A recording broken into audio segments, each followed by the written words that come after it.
지금 뭐 하는 거야? 지금 그거 내 화장품 아니야? 뭐 좀 같이 쓰면 어때요? 돈도 많이 벌면서. 신혼 첫날 밤, 나는 믿을 수 없는 광경을 목격했다. 결혼식을 마치고 허니문에서 돌아온 그날, 달콤한 신혼의 시작이어야 했던 그 순간의 말이다. 피로한 몸을 이끌고 방에 들어섰을 때, 내 화장대 서랍이 활짝 열려 있었다. 립스틱들이 뚜껑 없이 나뒹굴고 향수병들이 제자리가 아닌 곳에 놓여 있었다. 무엇보다 충격적이었던 건 내 지갑이었다. 분명 닫아둔 지갑이 열려 있었고 카드들이 순서 없이 뒤죽박죽 꽂혀 있었다. 심장이 쿵쾅거렸다. 누군가 내 방에 들어왔다는 증거였다. 그때였다. 욕실 문이 스르륵 열리며 그녀가 나타났다. 얼굴엔 내 마스크팩을 붙이고 손엔 내 새 립스틱을 들고 있었다. 신우이 소희였다. 언니, 언제 오셨어요?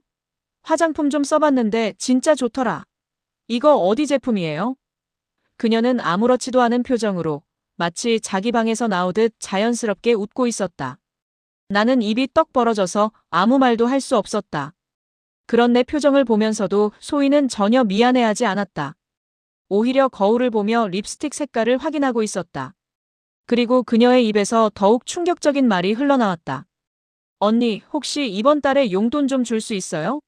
저 취준생이라 너무 힘들어요. 면접 다니려면 교통비도 들고 스터디 카페비도 있고 20만 원만 빌려주시면 안 될까요? 신혼 첫날 밤에 내 방을 뒤지고 내 물건을 마음대로 쓴 사람이 이제 돈까지 요구하고 있었다. 그 순간 나는 알았다. 이 신혼집에서의 삶이 내가 꿈꿔왔던 것과는 완전히 다를 거라는 걸. 아니, 어쩌면 악몽이 될지도 모른다는 걸. 웨딩드레스를 입고 행복하게 웃던 그날이 불과 일주일 전이었다. 준호와 손을 잡고 백년가약을 맹세하던 그 순간 나는 이런 일이 벌어질 거라고는 상상도 못했다. 오늘 이야기 재미있게 들어주시길 바라며 여러분도 혹시 비슷한 경험이 있으신지 함께 생각해봐 주세요. 그럼 지금부터 시작하겠습니다. 결혼식을 3주 앞둔 어느 금요일 저녁이었다. 준호와 나는 신혼집 가구를 고르러 다녀온 후 근처 레스토랑에서 저녁을 먹고 있었다. 메뉴판을 보며 웃고 떠드는 우리는 그야말로 행복 그 자체였다. 침대는 어떤 걸 살지, 식탁은 4인용으로 할지, 6인용으로 할지, 소파 색깔은 베이지가 나을지 그레이가 나을지. 그런 소소한 고민들이 즐거웠다. 이게 바로 결혼 준비의 행복이구나 싶었다. 그런데 파스타를 먹던 준호가 갑자기 포크를 내려놓더니 조심스럽게 말을 꺼냈다. 여보, 저기 내가 부탁 하나만 해도 될까? 준호의 표정이 평소와 달리 진지했다. 응, 뭔데?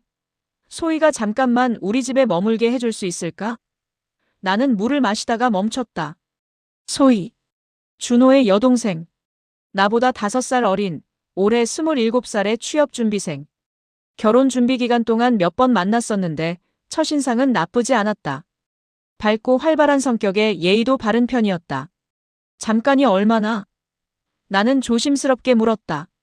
준호가 미안한 표정을 지으며 말했다. 한두 달. 길어도 석 달. 소희가 지금 취업 준비하는데 집이 너무 멀어서 힘들대. 면접도 자주 보러 다녀야 하고. 우리 집이 강남 쪽이라 회사들 있는 곳이잖아. 교통도 편하고. 나는 파스타를 포크로 돌리며 생각했다. 신혼집에 신우이라니. 솔직히 내키지 않았다. 갓 결혼한 부부에게 신혼집은 둘만의 공간이어야 하지 않나. 그런데 그 공간에 다른 사람이 함께 산다는 게 상상이 잘 안 됐다. 하지만 준호의 간절한 눈빛을 보니 차마 거절할 수가 없었다. 소희가 정말 힘들어하나 봐. 우리 엄마도 걱정하시고. 근데 우리 집에서 지내면 시간을 아낄 수 있잖아. 그 시간에 공부도 하고 면접 준비도 하고. 준호는 계속해서 설명했다. 2달 만이야. 길어도 석 달. 소희가 꼭 취업할 거야. 약속할게. 그때까지만. 나는 한숨을 조용히 삼켰다. 2달. 석 달. 길지 않은 시간이라고 생각했다. 그리고 가족인데 그 정도는 도와줄 수 있지 않을까. 알았어. 근데 규칙은 있어야 해. 집안일도 같이 분담하고 사생활도 존중하고. 당연하지. 소희한테 미리 다 얘기할게. 고마워, 여보. 준호는 환하게 웃으며 내 손을 잡았다. 나는 그의 손을 꼭 쥐며 생각했다. 괜찮을 거야. 2달쯤이야. 하지만 그건 내 착각이었다. 며칠 후 소희가 큰 캐리어 2개를 끌고 우리 집 앞에 나타났을 때 나는 이상한 예감을 느꼈다. 2달치 짐치곤 너무 많지 않나? 언니, 정말 감사해요. 덕분에 제가 공부에 집중할 수 있을 것 같아요. 잘 부탁드려요. 소희는 밝게 웃으며 말했다. 나는 억지로 미소를 지으며 그녀를 맞았다. 그래, 어서 와. 불편한 거 있으면 언제든 말해. 그날 저녁 침대에 누워 천장을 보며 생각했다. 괜한 걱정이었던 것 같다. 소희는 착한 아이고 2달은 금방 지나갈 거야. 소희와 함께 산 지 정확히 일주일이 지났다. 그 짧은 시간 동안 나는 이미 심신이 지쳐 있었다. 월요일 아침 출근 준비를 하려고 부엌에 갔을 때였다. 싱크대엔 어젯밤에 소희가 먹었던 라면 그릇이 그대로 놓여 있었다. 물에 불어터진 면발이 그릇 바닥에 들러붙어 있었고 국물이 마르면서 끈적끈적한 얼룩이 생겨 있었다. 냄비에도 탄 자국이 그대로였다. 소희야, 설거지는? 나는 최대한 부드럽게 물었다. 방 안에서 소희의 목소리가 들렸다. 아, 그거요? 미안해요. 언니 너무 졸려서 잠깐만 눕는다고 그랬는데 그냥 잠들었나 봐요. 제가 퇴근하시기 전에 할게요. 아니야, 내가 할게. 이따 저녁에는 꼭 내가 해야 해. 네네, 알겠습니다. 밝은 대답이 돌아왔지만 그날 저녁에도 설거지는 내 몫이었다. 화요일 아침엔 욕실 문제였다. 출근 준비를 하려고 들어갔더니 바닥에 머리카락이 가득했다. 세면대엔 치약이 여기저기 묻어 있었고 수건은 아무렇게나 걸려 있었다. 소희야, 욕실 쓰고 나서 좀 정리하고 나와야지. 아, 제가 그랬어요? 죄송해요. 다음부턴 조심할게요. 하지만 다음 날도 그 다음 날도 똑같았다. 수요일엔 거실이 문제였다. 소희의 옷가지들이 소파 위에, 의자 위에, 심지어 식탁 위에까지 널려 있었다. 노트북과 책들도 여기저기 흩어져 있었다. 소희야, 거실 좀 치워줄래? 우리 공동 공간이잖아. 아, 언니 미안해요. 스터디하다가 급하게 나가느라 지금 바로 치울게요. 하지만 저녁까지 아무것도 치워지지 않았다. 결국 내가 다 정리했다. 목요일 저녁 장을 보고 돌아와 저녁을 준비했다. 소희는 거실 소파에 누워 스마트폰으로 영상을 보고 있었다. 이어폰을 끼고 낄낄거리며 웃고 있었다. 소희야, 저녁 차렸어. 와, 대박이에요, 언니. 언니 요리 진짜 잘하시네요. 그녀는 식탁에 앉아 맛있게 먹었다. 하지만 다 먹고 나서는 바로 방으로 들어가 버렸다. 나는 설거지를 하면서 생각했다. 이건 아닌 것 같은데. 금요일 밤, 일주일을 버틴 나는 조심스럽게 소희에게 말했다. 소희야, 우리 같이 살면서 규칙 같은 거 정하면 어떨까? 설거지는 돌아가면서 하고 거실은 각자 정리하고 소희는 순진한 표정으로 대답했다. 언니, 제가 요즘 면접 준비하느라 너무 바빠서 그래요. 이해해주세요. 그리고 언니가 하면 더 깔끔하잖아요. 저는 집안일을 잘 못해서요. 나는 할 말을 잃었다. 토요일 아침 준호가 늦잠을 자는 동안 나는 혼자 집안 청소를 했다. 진공 청소기를 돌리고 걸레질을 하고 화장실을 닦았다. 소희는 방 안에서 음악을 들으며 뭔가를 하고 있었다. 점심때가 되어서야 그녀가 방에서 나왔다. 언니, 청소하셨어요? 고마워요. 그리고는 냉장고에서 요구르트를 꺼내 마시고 다시 방으로 들어갔다. 일요일 저녁 나는 침대에 누워 천장을 바라봤다. 겨우 일주일인데 벌써 이렇게 힘들다니. 2달을 어떻게 버티지? 옆에서 준호가 물었다. 여보, 괜찮아? 요즘 피곤해 보여. 나는 괜찮다고 대답했다. 하지만 전혀 괜찮지 않았다. 월요일 밤 늦게 퇴근한 준호에게 나는 용기를 내서 말했다. 더 이상 참고만 있을 수 없었다. 여보, 우리 소희 얘기 좀 해야 할 것 같아. 준호는 넥타이를 풀며 피곤한 표정으로 나를 봤다. 왜? 무슨 일 있어? 소희가 집안일을 전혀 안 해. 설거지도 안 하고 빨래도 아무렇게나 두고 정리정돈도 안 하고 나는 일주일 동안 쌓였던 불만을 하나씩 말하기 시작했다. 준호는 와이셔츠 단추를 풀며 대수롭지 않게 말했다. 소희가 아직 사회 경험이 없어서 그래. 집에서만 있었던 애니까. 좀 이해해줘. 이해는 하는데 그래도 같이 사는데 최소한의 규칙은 있어야 하지 않아? 본인이 쓴 그릇은 본인이 설거지하고 본인 물건은 본인이 정리하고. 이게 그렇게 어려운 일이야? 내 목소리가 점점 커졌다. 준호는 한숨을 쉬며 소파에 앉았다. 알았어, 알았어. 내가 소희한테 말할게. 너무 예민하게 반응하지 마. 예민한 게 아니야. 일주일 동안 내가 얼마나 힘들었는지 알아. 알아. 미안해. 내가 확실하게 말할게. 하지만 며칠이 지나도 달라지는 건 없었다. 오히려 소희는 더 편해진 것 같았다. 수요일 저녁 설거지를 하고 있는 내 옆으로 소희가 지나가며 말했다. 언니 정말 부지런하시다. 저는 언니처럼 못할 것 같아요. 언니가 하면 더 깔끔하잖아요. 나는 설거지를 멈추고 그녀를 쳐다봤다. 하지만 소희는 아무렇지도 않게 웃으며 거실로 가버렸다. 금요일 밤 나는 준호를 다시 찾아갔다. 여보, 소희한테 말했어? 응, 말했어. 그런데 왜 아무것도 안 달라진 거야? 준호는 핸드폰을 보다가 고개를 들었다. 소희가 미안하대. 의식적으로 노력하고 있대. 조금만 더 참아줘. 조금만 더? 언제까지? 여보, 너무 그러지 마. 소희도 스트레스 받고 있다고. 면접도 자꾸 떨어지고 힘든 시기잖아. 나는 더 이상 말하지 않았다. 무슨 말을 해도 소용없다는 걸 알았으니까. 그날 밤 나는 처음으로 신혼집 침대에서 눈물을 흘렸다. 조용히 소리내지 않고. 옆에서 준호는 이미 깊은 잠에 빠져 있었다. 나는 생각했다. 결혼이 이렇게 외로운 거였나? 내 남편은 왜 내 편이 아닐까? 왜 내 마음을 이해하려 하지 않을까?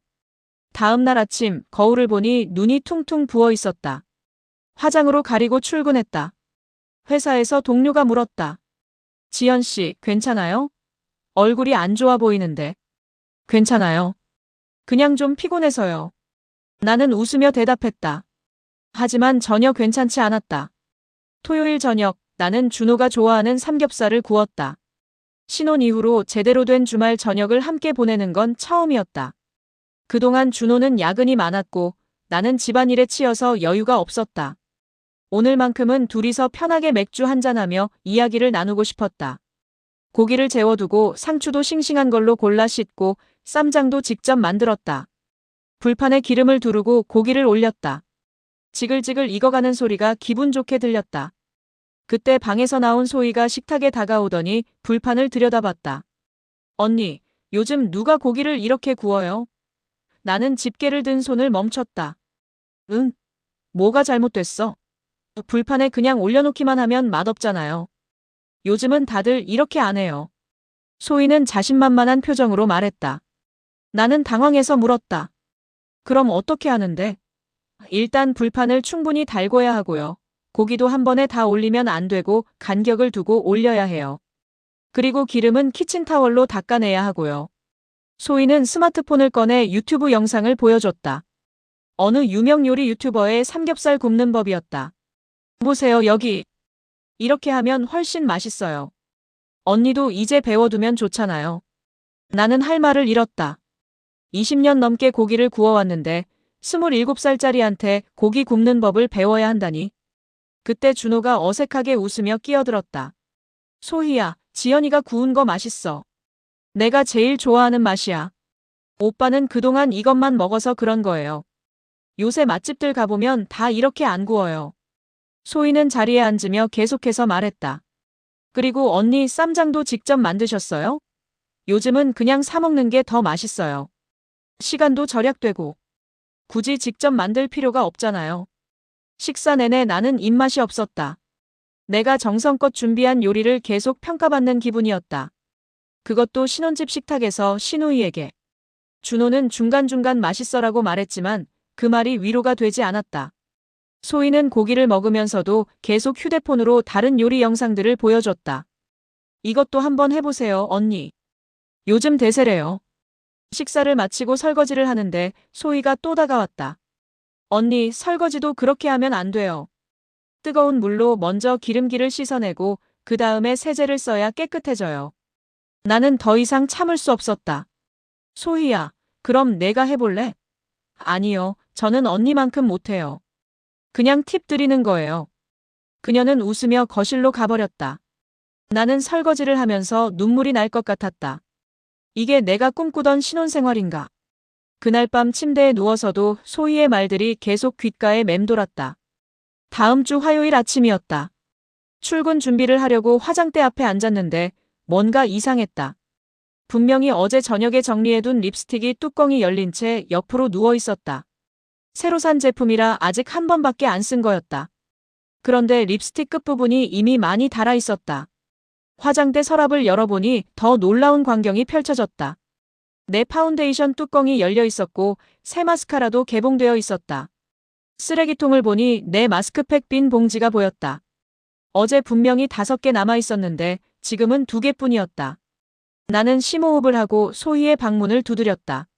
소희야, 깼어? 네, 언니. 무슨 일이에요? 문이 열리고 소희가 나왔다. 그녀의 얼굴엔 내 쿠션 파운데이션이 발라져 있었다.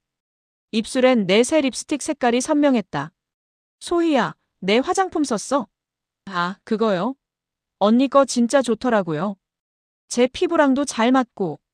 어디 브랜드예요? 나는 최대한 침착하게 말했다. 그건 물어보고 써야 하는 거 아니야? 소희는 눈을 깜빡이며 순진한 표정을 지었다. 에이, 언니 가족끼리 그런 거 가지고 그래요? 언니도 제 거 필요하면 쓰세요. 그게 문제가 아니라 미리 말을 해야 한다는 거지. 알겠어요, 언니. 다음부턴 물어볼게요. 근데 언니, 이 립스틱 진짜 색깔 예쁘다. 어디 거예요? 나는 한숨을 쉬며 출근 준비를 마쳤다. 며칠 후 금요일 저녁 퇴근해서 집에 왔더니 거실 소파에 내 명품 가방이 놓여 있었다. 작년 생일에 준호가 선물해준 가방이었다. 평소엔 장롱 깊숙이 보관해두는 소중한 물건이었다. 가방을 들어보니 무게감이 느껴졌다. 안을 열어보니 내 향수병이 들어있었다. 그것도 2개나. 소희야. 내 목소리가 커졌다. 방에서 나온 소희가 환하게 웃으며 말했다. 아, 언니 왔어요?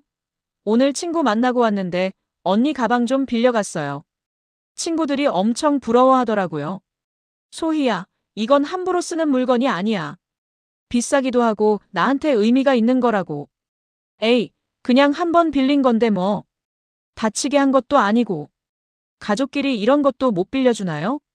소희는 오히려 서운하다는 표정을 지었다. 나는 가방을 들고 방으로 들어갔다. 안을 자세히 보니 볼펜 자국이 살짝 나 있었다. 그 다음 주부터는 더 심해졌다. 내 옷장에서 새 스카프가 사라졌다. 며칠 후 소희의 방 문틈으로 보니 그녀의 옷걸이에 걸려 있었다. 내 액세서리함에서 귀걸이 한 쌍이 없어졌다. 소희에게 물어보니 빌려간 거 있었나요? 기억이 안 나는데라고 대답했다. 심지어 어느 날은 내 속옷 서랍이 열려 있는 것을 발견했다. 새로 산 속옷 세트가 하나 없어져 있었다. 너무 황당해서 말도 나오지 않았다. 속옷까지. 이건 정말 선을 넘은 것 같았다. 토요일 오후, 나는 준호에게 이 상황을 설명했다. 여보, 이건 정말 심각한 문제야. 화장품도 모자라서 이제 속옷까지 가져가. 준호는 TV를 보다가 고개를 돌렸다. 속옷? 설마 그걸? 내가 거짓말하는 것 같아? 직접 확인해봐. 하지만 준호는 소희를 불러 물어보지도 않았다. 아마 실수로 그랬겠지. 빨래하다가 섞였거나. 여보, 너무 예민하게 생각하지 마. 나는 더 이상 말하지 않았다. 그날부터 나는 내 물건들을 모두 방 안 깊숙이 숨겨두기 시작했다. 내 집에서 내 물건을 숨겨야 하는 상황이 너무 비참했다. 일요일 아침 화장실 세면대에서 내 고가의 스킨케어 제품이 절반이나 줄어있는 것을 발견했다. 일주일 전에 샀던 제품인데 벌써 반이나 없어졌다. 아무리 생각해도 내가 그렇게 많이 쓸 리가 없었다. 소희의 방 욕실 선반을 슬쩍 보니 거기에도 똑같은 제품이 놓여 있었다. 빈 용기를. 그녀는 내 제품을 자기 용기에 옮겨 담아 쓰고 있었던 것이다. 나는 한숨만 나왔다. 가족이라는 이름으로 모든 게 용납되는 이 집에서 내 목소리는 너무 작았다. 소희와 함께 산 지 한 달이 지났다. 어느 목요일 저녁이었다. 회사에서 야근을 하고 밤 9시가 넘어서야 집에 도착했다. 현관문을 열고 들어서니 소희가 부엌에서 라면을 끓이고 있었다. 준호는 아직 퇴근하지 않은 모양이었다. 언니, 저녁 드셨어요?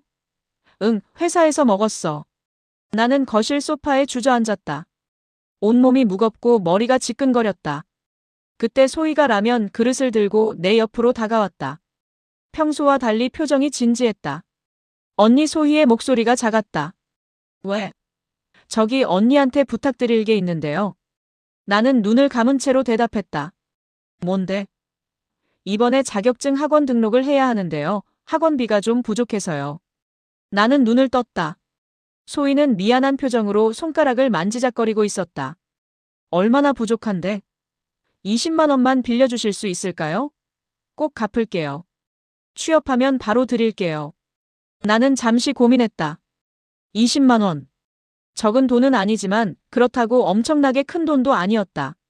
자격증이라면 취업에 도움이 될 테고. 어떤 자격증인데?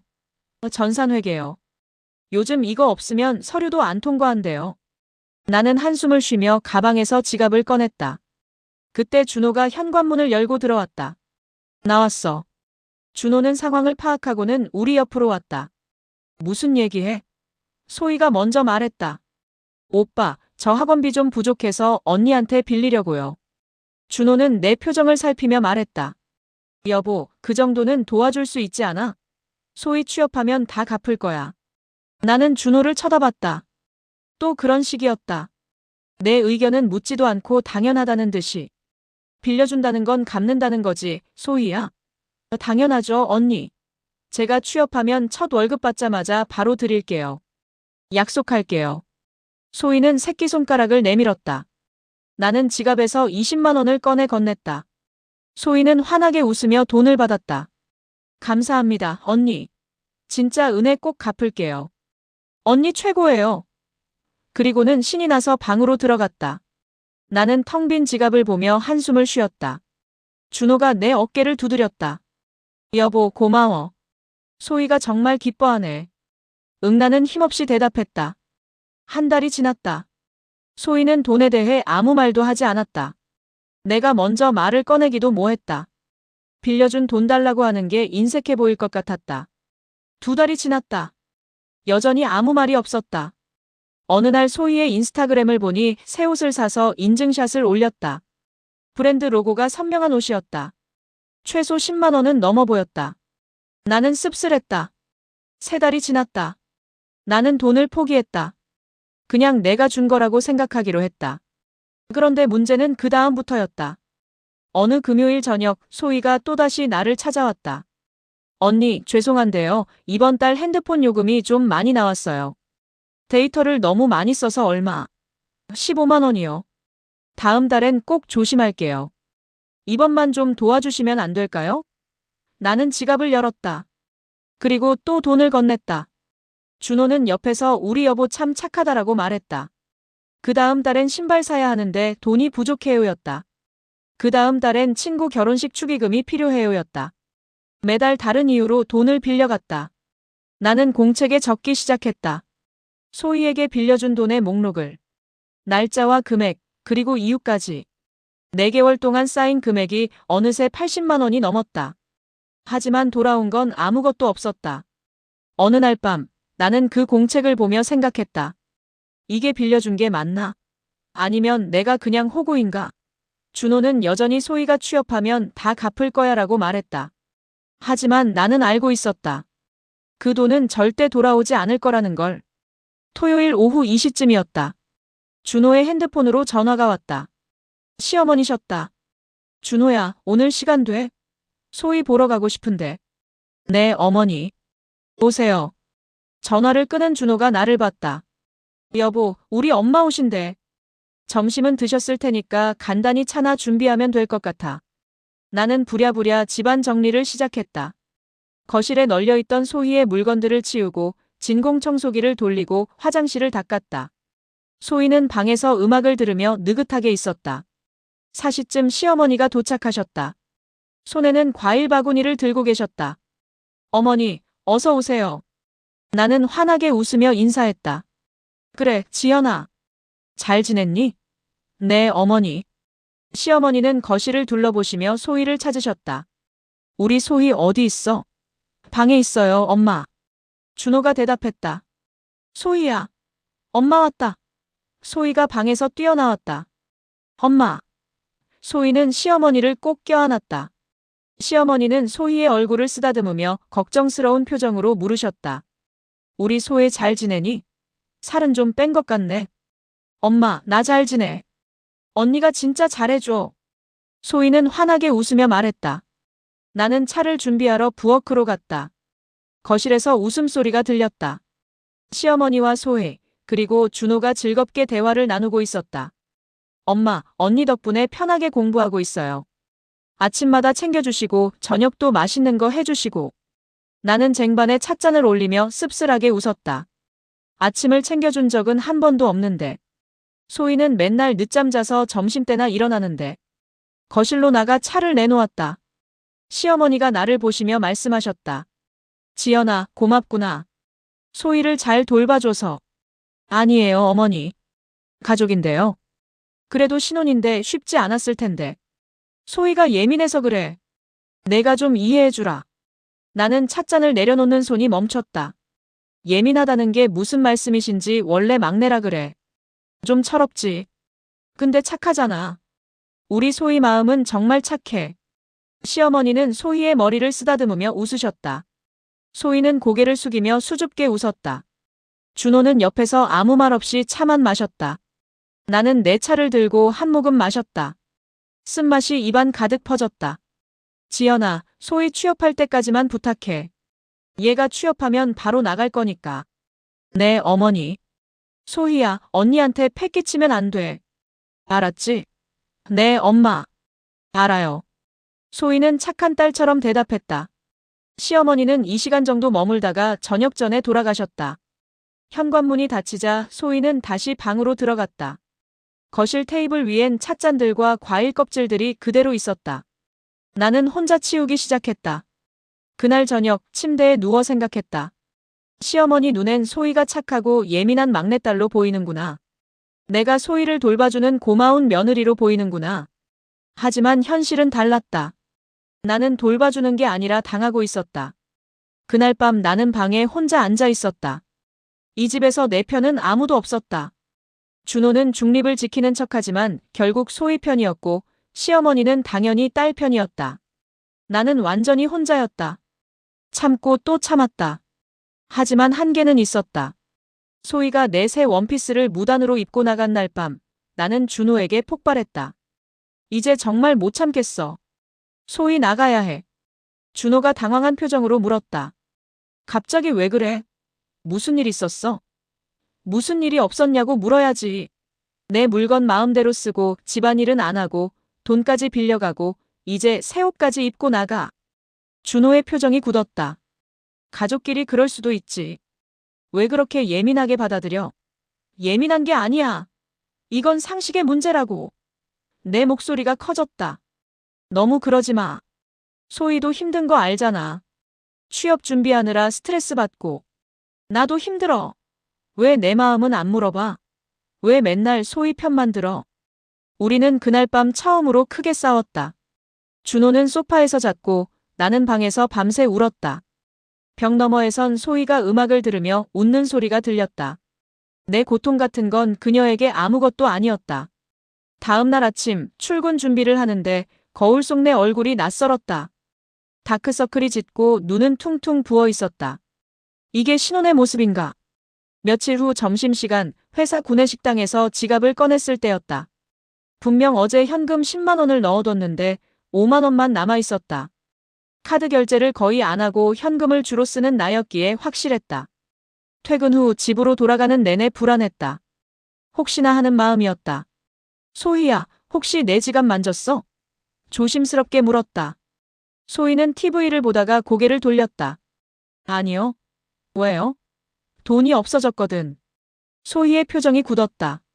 언니, 설마 저 의심하시는 거예요? 그런 게 아니라 혹시나 해서. 저 진짜 안 만졌어요. 언니가 원래 물건 잘 흘리고 다니잖아요. 저번에도 카드 잃어버렸다면서요? 나는 할 말을 잃었다. 맞다. 한 달 전에 카드를 잃어버린 적이 있었다. 언니, 저도 기분 나쁘네요.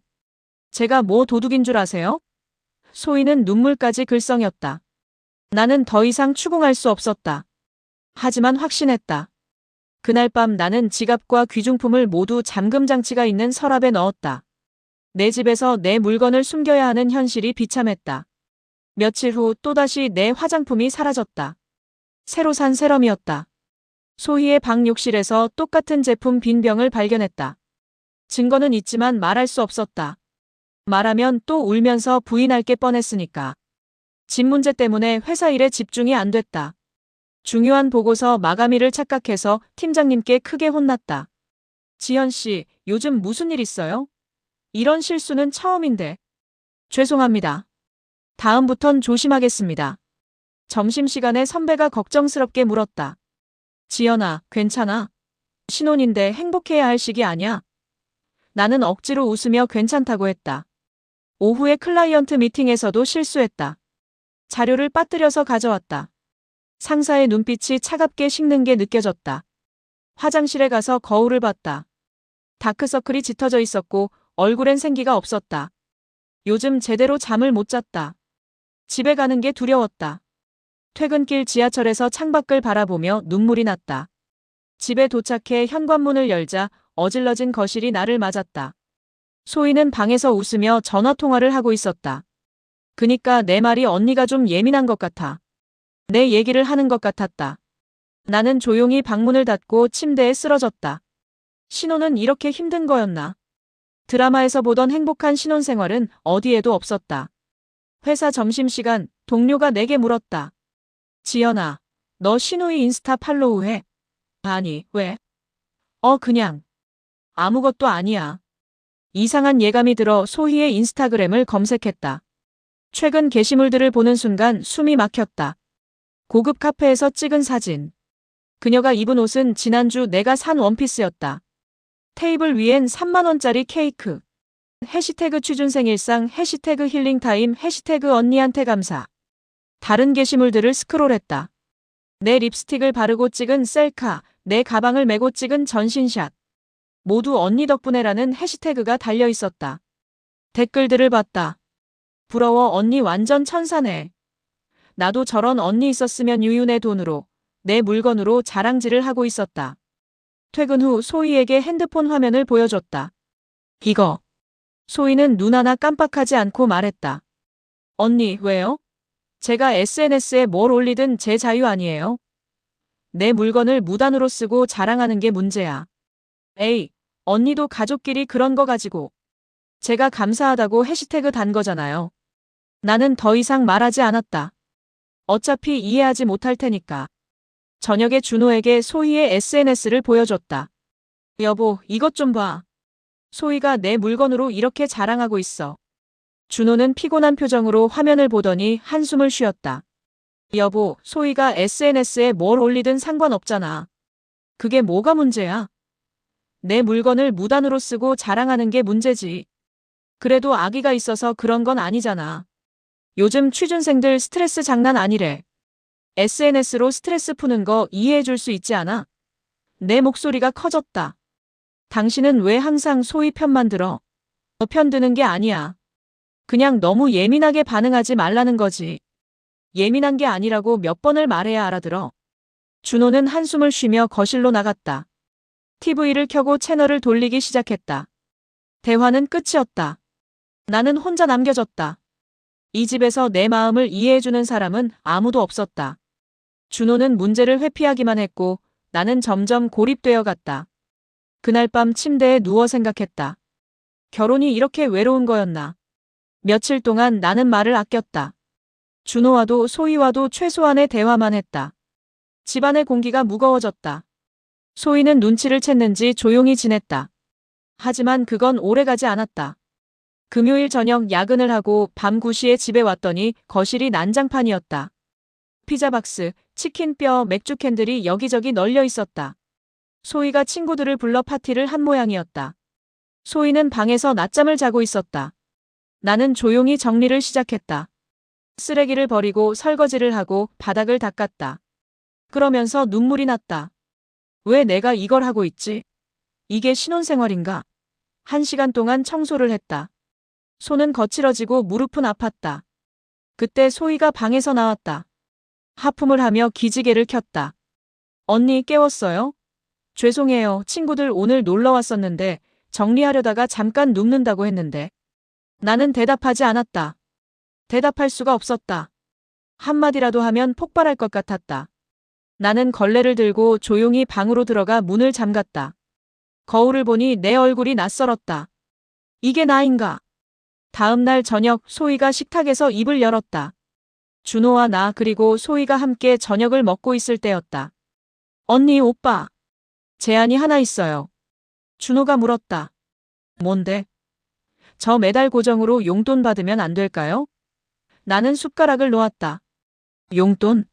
네. 30만 원 정도요. 그럼 제가 계획적으로 쓸 수 있잖아요. 나는 준호를 봤다. 준호는 당황한 표정이었다. 소희야, 그건 좀. 오빠, 저 취업하면 바로 갚을게요. 지금은 정말 힘들어요. 면접도 자꾸 떨어지고 스터디 카페비도 들고 교통비도 필요하고. 소희의 눈에 눈물이 고였다. 나는 더 이상 참을 수 없었다. 안 돼. 네. 내가 왜 너한테 매달 30만 원을 줘야 하는데? 식탁 위로 침묵이 흘렀다. 소희가 울음을 터뜨렸다. 언니가 저를 싫어하는 거 알아요. 제가 여기 있는 게 불편하죠? 준호가 난처한 표정으로 나를 봤다. 여보, 나 방에 들어갈게. 나는 일어섰다. 소희의 울음소리가 뒤에서 들렸다. 방문을 닫자 준호와 소희의 대화 소리가 희미하게 들렸다. 오빠, 언니가 저를 너무 미워해요. 다음 날 오전 시어머니한테서 전화가 왔다. 지연아, 나야. 네, 어머님. 소희한테 들었어. 용돈 얘기. 나는 한숨을 삼켰다. 역시 나였다. 소희가 얼마나 힘든지 알아? 요즘 젊은 애들 취준하는 거 장난 아니야. 면접 떨어질 때마다 얼마나 스트레스 받는지. 어머님, 저희도 신혼인데 매달 30만 원은 부담이. 지연아. 시어머니의 목소리가 단호해졌다. 너 능력 좋잖아. 회사 다니고 월급도 괜찮게 받는다며. 그 정도는 도와줄 수 있지. 가족끼리 그런 거 가지고 그래. 그게 문제가 아니라. 소희가 너무 섭섭해하더라. 내가 좀 이해해줘. 얘가 취업하면 다 갚을 거야. 통화를 끊고 나는 핸드폰을 소파에 던졌다. 준호가 걱정스러운 표정으로 다가왔다. 어머니가 뭐래? 당신 어머니는 맨날 소희 편만 드셔. 엄마도 걱정돼서 그러시는 거야. 나는 안 걱정돼. 내 마음은. 나는 소리쳤다. 준호는 아무 말도 하지 못했다. 나는 방으로 들어가 문을 쾅 닫았다. 이 집에서 나는 완전히 혼자였다. 그날 밤 나는 잠을 이루지 못하고 생각했다. 이대로는 안 된다. 계속 당하고만 살 수는 없다. 나는 노트를 꺼내 글을 쓰기 시작했다. 소희가 한 행동들을 하나하나 기록했다. 날짜와 함께. 무단으로 사용한 물건들, 빌려간 돈의 목록, 집안일을 하지 않은 날들, SNS 게시물 캡처. 모두 적었다. 4개월 동안의 기록이 노트 10페이지를 넘었다. 돈만 해도 80만 원이 넘었다. 하지만 돌아온 건 아무것도 없었다. 나는 결심했다. 더 이상 참지 않기로. 내 목소리를 내기로. 다음 날 아침, 나는 평소보다 일찍 일어나 준호를 깨웠다. 우리 진지하게 얘기 좀 하자. 무슨 얘기? 소희 얘기. 그리고 우리 얘기. 나는 노트를 보여줬다. 이게 4개월 동안의 기록이야. 이제 당신이 선택해야 해. 준호의 표정이 굳어졌다. 선택이라니? 아내를 택할 거야, 동생을 택할 거야? 우리 집은 우리가 지켜야 해. 당신이 정신 차려야 해. 준호는 노트를 넘기며 아무 말도 하지 못했다. 그의 얼굴이 점점 창백해졌다. 그날부터 나는 더 철저하게 증거를 모았다. 소희가 내 물건을 쓸 때마다 사진을 찍었다. 타임스탬프가 찍힌 사진들. SNS 게시물은 물론 댓글까지 모두 캡처했다. 빌려간 돈은 은행 이체 내역으로 남겼다. 카카오톡 대화도 백업했다. 일주일 동안 차근차근 자료를 정리했다. 그리고 가족회의를 제안했다. 시어머님도 모시고 다 같이 얘기했으면 좋겠어요. 준호는 난색을 표했다. 꼭 그래야 해? 응. 이제 제대로 얘기해야 해. 이대로 계속 갈 수 없어. 회의 날짜를 일주일 후로 잡았다. 그 전까지 나는 평소처럼 행동했다. 소희도, 준호도 내가 무엇을 준비하는지 몰랐다. 회의 전날 밤, 나는 정리한 자료들을 다시 한번 확인했다. USB에 모든 사진과 문서를 저장했다. 떨렸다. 하지만 해야 했다. 더 이상 무너지지 않기 위해서. 이 집에서 내 자리를 지키기 위해서 거울을 보며 스스로에게 말했다. 넌 할 수 있어. 너는 잘못한 게 없어. 그날 밤 처음으로 편하게 잠이 들었다. 가족회의 전날 밤 준호와 단둘이 마주 앉았다. 여보, 내일 무슨 말을 할 건지 미리 알려줄게. 나는 준비한 자료들을 펼쳐놓았다. 사진들, 문자 내역들, 돈거래 기록들, SNS 캡처본들. 준호의 얼굴이 점점 굳어졌다. 이게 다 진짜야? 응. 그리고 이건 일부야. 나 지금 무너지기 직전이야. 당신이 내 편이 안 되면 나는 더 이상 버틸 수 없어. 우리 집은 우리가 지켜야 해. 당신이 정신 차려야 해. 준호는 한동안 자료들을 넘겨보며 아무 말도 하지 못했다. 그의 손이 떨리고 있었다. 미안해. 내가 몰랐어. 이 정도인 줄. 이제라도 알았으면 됐어. 내일 당신이 어떻게 행동하느냐가 중요해. 준호는 고개를 끄덕였다. 알았어. 내가 제대로 할게. 미안해. 그날 밤 준호는 처음으로 내 손을 꼭 잡아줬다. 나는 울음이 나왔다. 너무 오랜만에 느껴보는 위로였다. 다음 날 아침, 준호는 일찍 일어나 시어머니께 전화를 걸었다. 엄마, 오늘 저녁 6시에 우리 집에 오실 수 있으세요? 왜? 무슨 일이야? 가족 회의를 하려고요. 소위 일로 얘기해야 할 것 같아요. 시어머니의 목소리가 날카로워졌다. 지연이가 또 뭐래? 우리 소희가 뭘 잘못했다고? 엄마, 와보시면 아실 거예요. 6시까지 꼭 오세요. 준호는 회사에도 연차를 냈다. 그리고 하루 종일 집에서 생각에 잠겼다. 어머니와 아내 사이에서 갈등했다. 평생 듣고 자란 가족은 서로 도와야 한다는 말과 아내의 우리 집은 우리가 지켜야 한다는 말 사이에서. 오후가 되자 준호는 소희를 불렀다.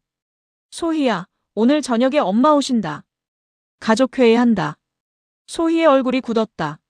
무슨 회의? 그냥 와.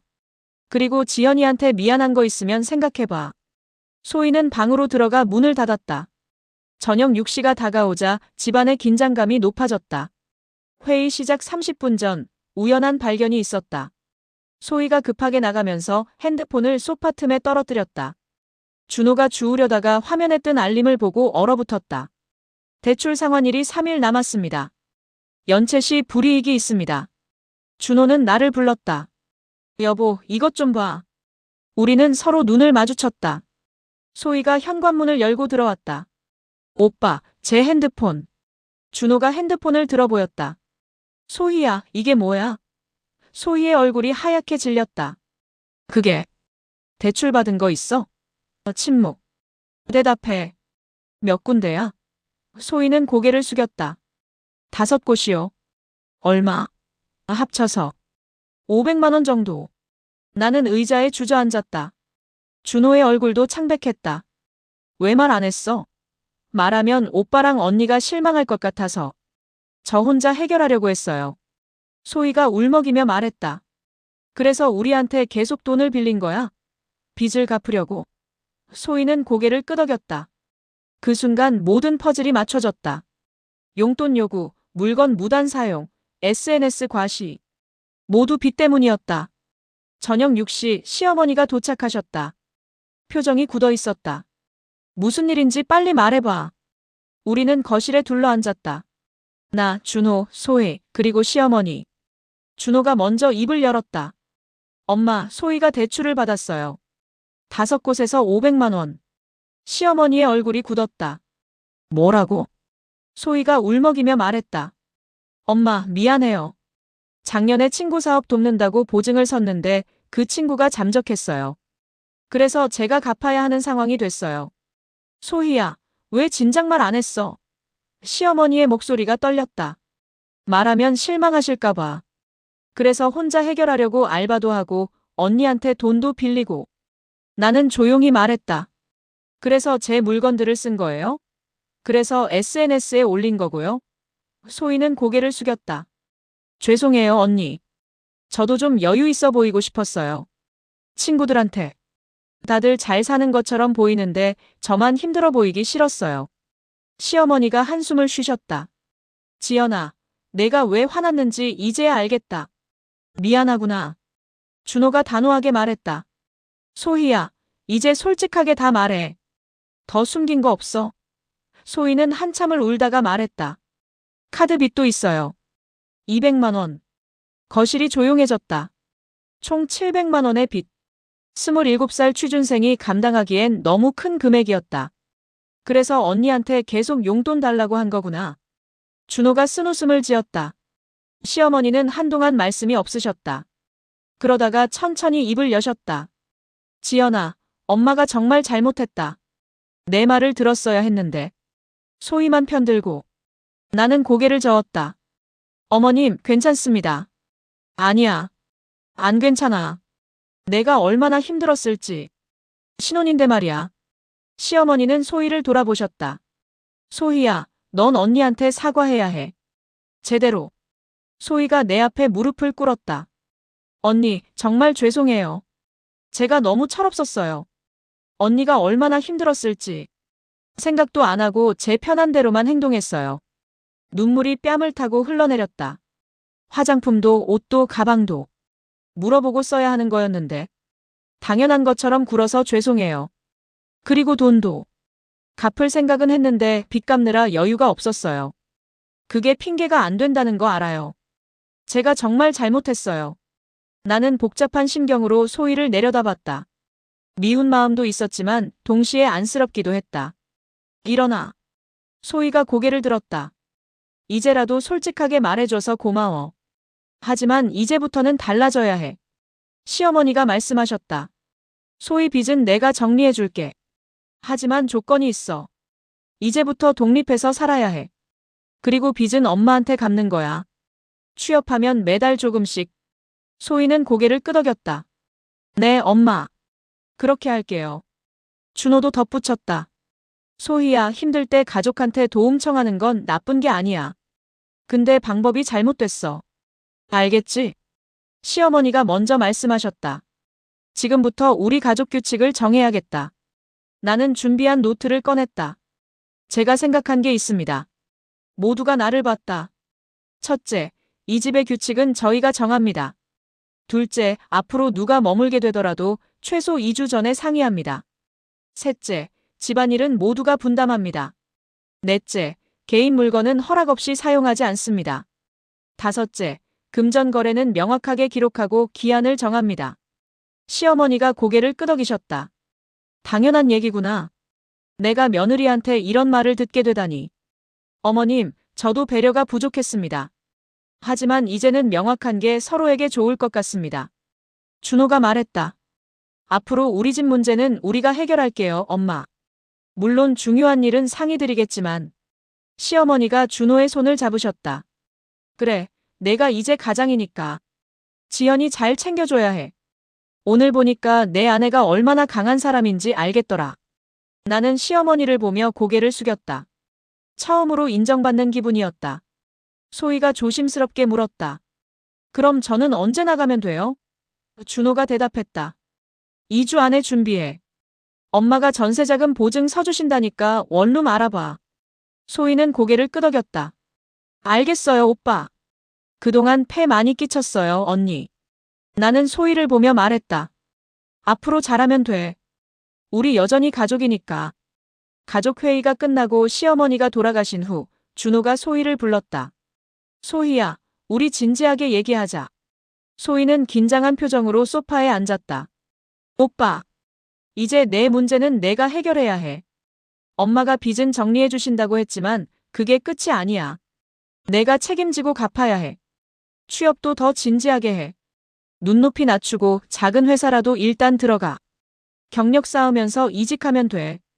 준호의 목소리는 단호했다. 그리고 SNS 그만해. 있지도 않은 삶을 보여주려고 하지 마. 내 모습 그대로 살아. 소희가 울먹였다. 오빠, 나 정말 반성하고 있어. 언니한테도 미안하고. 말만으로는 부족해. 행동으로 보여줘야 해. 준호는 소희의 어깨에 손을 얹었다. 넌 할 수 있어. 근데 이제 혼자 해야 해.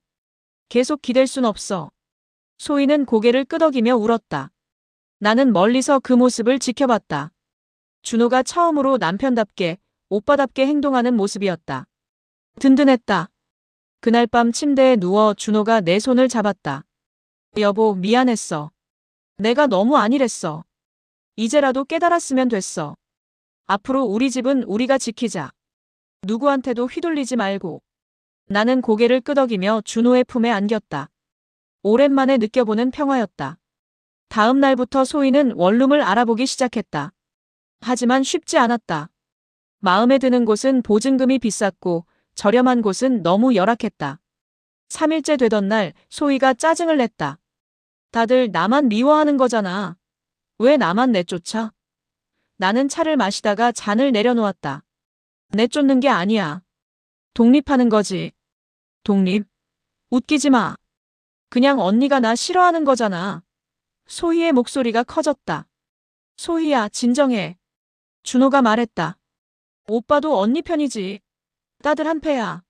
소희는 울면서 소리쳤다. 난 열심히 살려고 했어. 근데 안 되는 거야. 왜 다들 나한테만 잘하라고 해? 그리고는 방으로 뛰어들어가 문을 쾅 닫았다.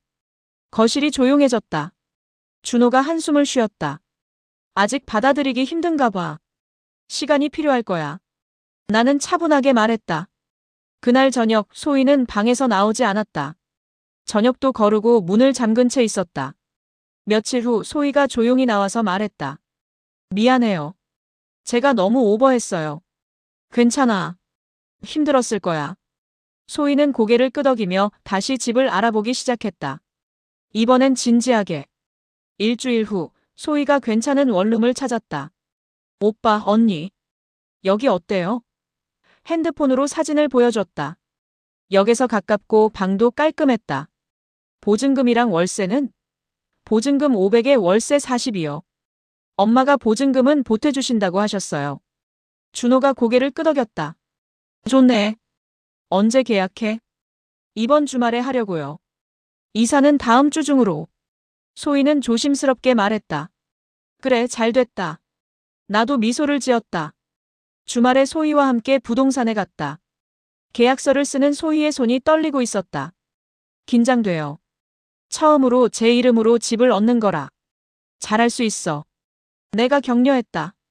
계약을 마치고 나오는 길에 소희가 물었다. 언니, 저 정말 많이 밉죠? 밉기도 하고 안쓰럽기도 하고 복잡해. 나는 솔직하게 대답했다. 그래도 이제 새 출발이잖아. 잘해봐. 소희가 처음으로 진심 어린 미소를 지었다. 언니, 고마워요. 진심으로. 이사날, 우리는 소희의 짐을 옮겨줬다. 생각보다 짐이 많았다. 이게 다 내 거였구나. 나는 쓴웃음을 지었다. 내 옷, 내 화장품, 내 액세서리들이 소희의 캐리어에 가득했다. 언니, 이거 다 돌려드릴게요. 아냐, 내가 써. 이미 쓴 거니까. 소희는 고개를 끄덕이며 고마워했다.